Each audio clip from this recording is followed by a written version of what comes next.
26 जनवरी 1950 को हमारे देश में संविधान लागू हुआ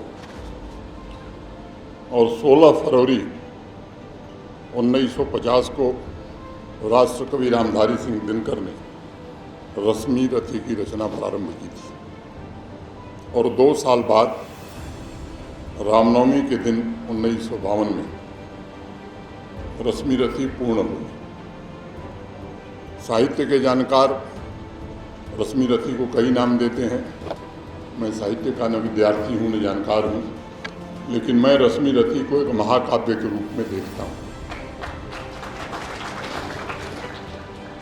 और 1952 से लेकर और आज तक तो मोटे तौर पर 7 दशकों के भीतर तमाम महाकाव्यों के बीच मैं रश्मि रथी को एक ऐसी रचना मानता हूँ जो अस्तित्व के प्राणों में समाहित है, जिसमें जीवन मूल्यों की आत्यंतिक अनुभूति है, जिसमें हमारे संस्कारों, धर्म और न्याय इन तीनों की अनुभूति है। रश्मि रथी सिर्फ हमारा इतिहास नहीं है और न ही रश्मि रथी महाकाव्य सिर्फ नायक कर्ण की जीवनी तक सीमित है, बल्कि अगर देखा जाए तो अपनी रचना के 7 दशकों में रश्मि रथी के प्रत्येक सर्ग जियो पॉलिटिकल सिचुएशन के बदलते संदर्भ में सदैव प्रासंगिक रहा है। ऐसा लगता है जैसे राष्ट्रकवि दिनकर ने उसी समय भविष्य को देखा था और अपनी लेखनी की यात्रा में मनुष्य के भीतर मौजूद विभिन्न व्यक्तित्वों को ढूंढ निकाला। दिनकर जी को मैंने अपनी आंखों से एक बार देखा है, सुना है, और इसलिए दिनकर जी के बारे में 2-4 पंक्तियां मैं जरूर कहना चाहूँगा। मैं मानता हूँ कि दुनिया में यदा कदा ऐसे व्यक्तित्व अवतरित होते हैं जिनके माध्यम से राष्ट्र अपना गीत गाता है, और उसी तरह दिनकर के अमर एवं विराट व्यक्तित्व के माध्यम से भारत ने अपनी भावनाओं को बराबर स्वर देने का काम किया। दिनकर साहित्य की आत्मा हैं, कविताओं की ज्वाला हैं और समाज के पुरुषार्थ हैं। दिनकर के बिना भारत की कल्पना मैं तो नहीं कर सकता। दिनकर के बिना इतिहास का मूल्यांकन भी फीकापन हो दिखाई पड़ता है। आज इसके मंचन के अवसर पर मैं रंगकर्मियों को हृदय से बहुत बहुत बधाई देना चाहता हूँ। इन लोगों ने भी इस प्रस्तुति को पूर्णता प्रदान करने में मेहनत की है। मैं उनका हृदय से अभिनंदन करता हूँ। जैसा मेरे पहले ही बताया गया कि हिंद की सेना के लिए प्रस्तुति थी, तो मुझे लगता है कि रंगकर्मियों के साथ साथ भारतवर्ष की सेनाओं के वीर जवानों का भी अभिनंदन मैं हृदय से करता हूँ, जिन्होंने आतंकवादी देश पाकिस्तान को उसकी काली करतूतों के लिए सबक सिखाने का काम किया है। मैं सभी वीर योद्धाओं को 22 अप्रैल को पहलगांव में निर्दोष नागरिकों के हत्यारों ने जो बर्बरता दिखाई थी उसका बदला लेने के लिए भी नमन करता हूँ। रश्मि रथी के ही तृतीय सर्ग में महाकवि दिनकर लिखते हैं, सूरमा नहीं विचलित होते, क्षण एक नहीं धीरज खोते, खमठोंक ठेलता है जब नर, पर्वत के जाते पांव खड़, मानो जब जोर लगाता है पत्थर पानी बन जाता है। हमारे निर्दोष नागरिकों का धर्म पूछकर परिवार के सामने आतंकवादियों ने निर्ममता से हत्या की।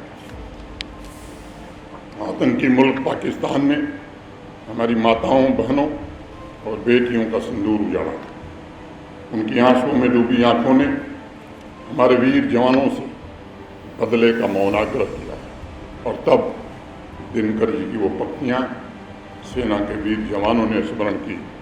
जगो बलिदान की पावन सिखाओ, समर में आज कुछ कर्तव्य दिखाओ, नहीं सर ही सखा सत्कर्म भी हो, धनुष पर आज मेरा धर्म भी हो।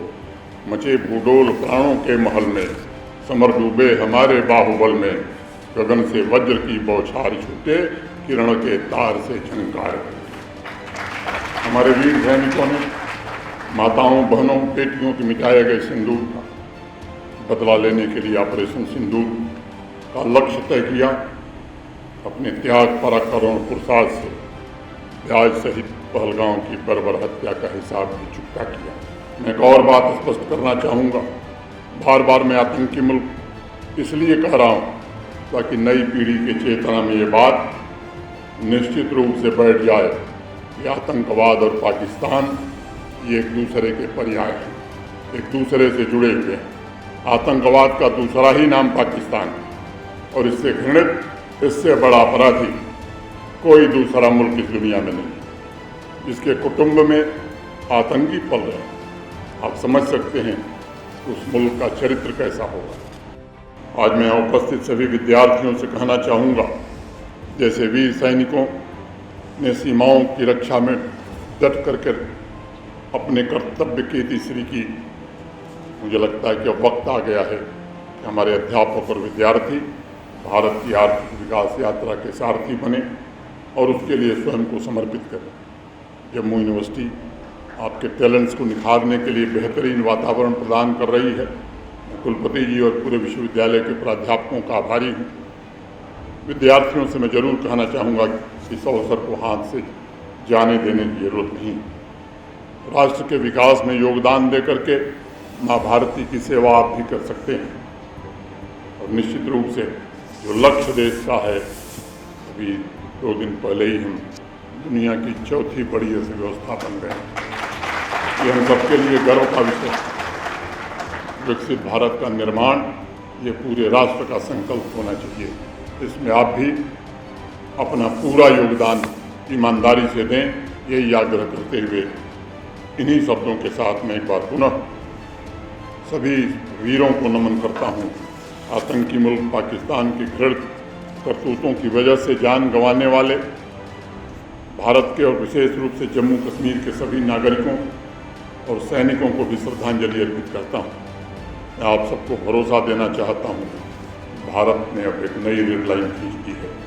अगर पाकिस्तान आतंकवाद को अपने देश की नीति बनाए रखेगा तो मुझे लगता नहीं है कि बहुत दिनों तक नामो निशान बच पाएगा। यही निवेदन करते हुए आप सबको हृदय से साधुवाद देते हुए अपनी बात मैं पूरी करता हूँ। जय हिंद, जय भारत।